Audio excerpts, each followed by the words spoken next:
7 और 8 अक्टूबर की दरमियानी शब मरी में अफसोसनाक वाकया पेश आया। मरी में आया बर्फानी तूफान और इस तूफान की वजह से सड़कें बंद और निज़ाम जिंदगी दरहम बरहम हो गई।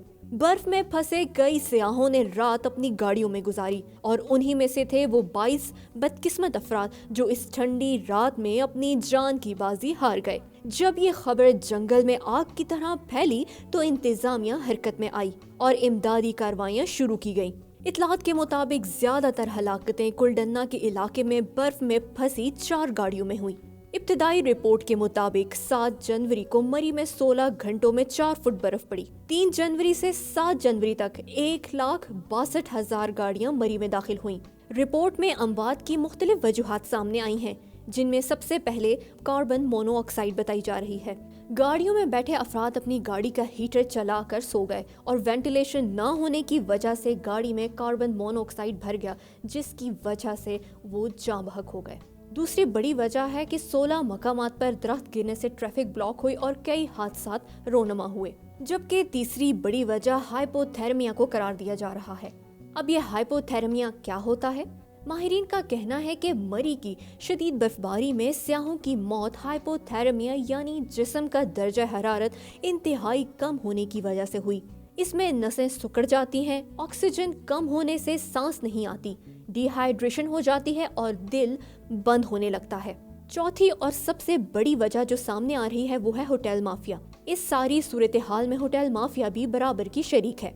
मरी सोशल मीडिया पर मरी के बर्फानी तूफान में फंसने वाले स्याहों की जानिब से इल्जाम आयद किया जा रहा है कि होटल मालिकान ने एक रात का किराया 20 से 50 हजार रुपए तक वसूल किया। इस हवाले से एक सहाफ़ी ने होटल की रसीद भी शेयर की है, जिससे सूरत हाल को समझने में काफी मदद मिलती है। सहाफ़ी नूरुल ऐन दानिश ने मरी के एक होटल की रसीद शेयर की है, जिसमें देखा जा सकता है कि फैमिली से 20,000 रुपए किराया वसूल किया गया है। इसी तरह के मजीद केसेस भी सामने आ रहे हैं।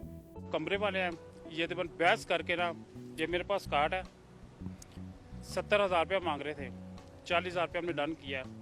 बड़ी बहस करके कि मौसम ख़राब है, हमारे साथ फैमिली है, तो आप हमारे साथ कॉम्प्रोमाइज़ करें। उन्होंने कह दिया जी हमने 50 से कम नहीं देना, जैसे भी आप आए जो भी, लेकिन वो कह रहे हैं हमसे बहस ना करेगा, लेना लेना जो हमारा टाइम ना वेस्ट करें। में जो डेथ हुई है इन होटलों की वजह से हुई है, क्योंकि 70 हज़ार इन्होंने मांगा है, तो गाड़ियों वालों ने गाड़ियों में अरेस्ट की है। जो घर से 50 लेके आया उसने कमरे का 50 देना है कि खाना है, यहाँ पे खाना खाया, कितना बिल बना? 1900 बिल बन गया। 9 पराठे खाए, एक चाय पी है, 900 रुपया बिल बन गया वहाँ पे। ये कोई लोगों का तरीका कार नहीं है, इन लोगों के खिलाफ एक्शन लिया जाए। मैन जो है ना, खाने पीने की चीज़ें नहीं है यहाँ पे, चीज़ें बहुत महंगी हैं, लोगों के पास पैसे ख़त्म हो चुके हैं और यहाँ पे फंसे हुए हैं काफ़ी दिनों से। हमारे ना तो किराया जो था ना वो पर डे 20,000 30,000 था। जब ये थोड़ा सा मसला हुआ है, इशू हुआ है, गाड़ियाँ फंस गई हैं, तब 1 नाइट का 50,000 रुपये मांग रहे थे, 50K। तो बहुत ज़्यादा था, आम सा बंदा है, वो कैसे यहाँ पे आके पैसे भरेगा? चीज़ें तो इंतहाई महंगी कर दी इन्होंने। होटल पे चले जाएंगे, आपको खाना खाने जाएंगे, बदतमीजी करेंगे। गाड़ियाँ इधर आके रुकी है तो इन्होंने एकदम से रेट बढ़ा दिए हर चीज़ के। जो हमारे साथ एक फैमिली आई, उन्होंने इतने तरले मिन्नतें उनसे की कि हमारे से पैसे थोड़े हैं, हम अरेंज नहीं कर सकते, हमें कमरा किराए पे दे रहे। बच्चे रो रहे थे, लेकिन उन्होंने कमरा किराए पे नहीं दिया। उन्होंने कहा 50,000 रुपया देंगे तो हम एक रात के लिए देंगे। हमने 80,000 रुपये के 2 कमरे लिए। अभी भी कई लोग फंसे हैं जिन्हें निकालने के लिए इमदादी सरगर्मियां जारी हैं। अब देखना ही है कि हुकूमत किस तरह के इकदाम कर रही है ताकि आइंदा आने वाले इस तरह के हौलनाक वाकयात से बचा जा सके।